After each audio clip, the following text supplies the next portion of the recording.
All right, let's talk about a tiny shift in language that can absolutely transform your conversations. This is a super simple but really powerful tool for anyone who leads a team, coaches someone, or honestly just wants to connect better with people. We're going to look at how to ask way better questions about feelings.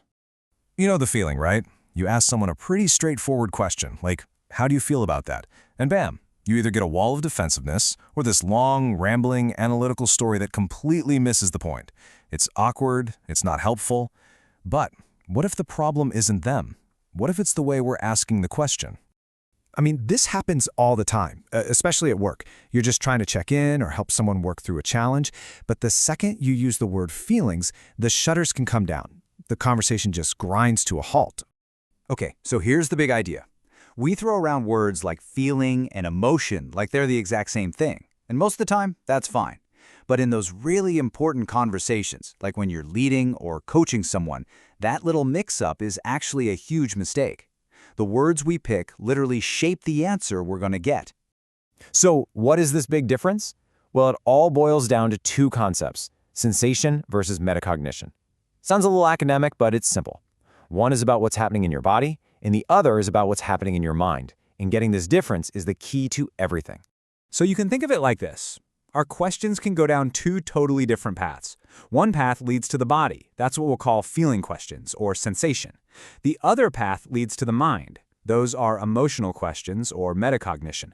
Let's break down what that actually means. First up, let's talk about sensation.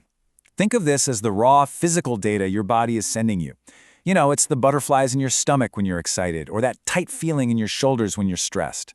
It's what's happening right now in your body. It's not the story about what's happening.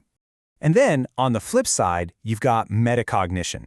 This is literally thinking about your thinking, or in this case, thinking about your feelings.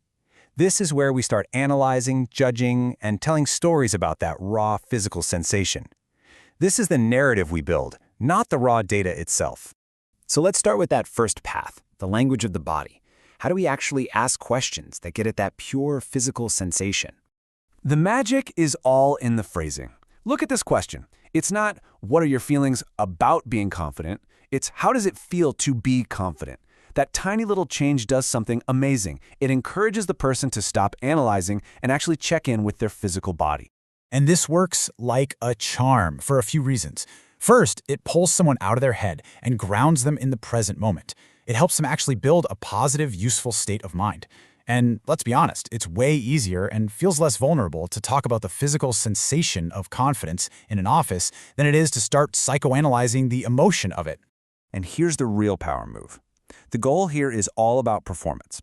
When you ask someone what success or confidence physically feels like, you're actually helping them bring that future state into their body, right here and now. You're making that vision of success feel real and tangible. Okay, so now let's flip over to the other side, the language of the mind. These are the questions that kickstart that analytical, metacognitive brain. See the difference? Night and day. This question doesn't ask what a relationship feels like in the body. It's asking for thoughts about feelings. It's basically an invitation to tell a story, to analyze the past, and to justify everything.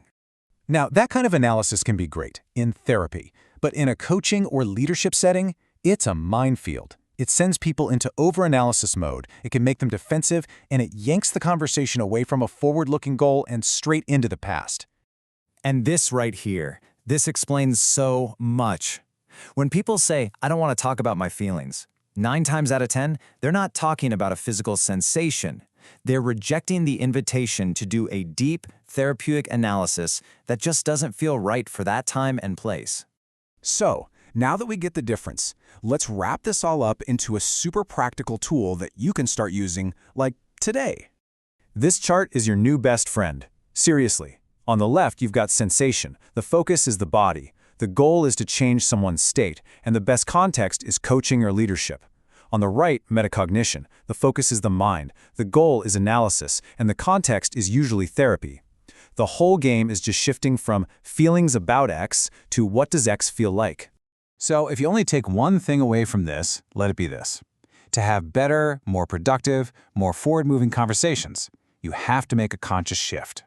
Stop asking for a story about a feeling and start asking what a desired outcome physically feels like.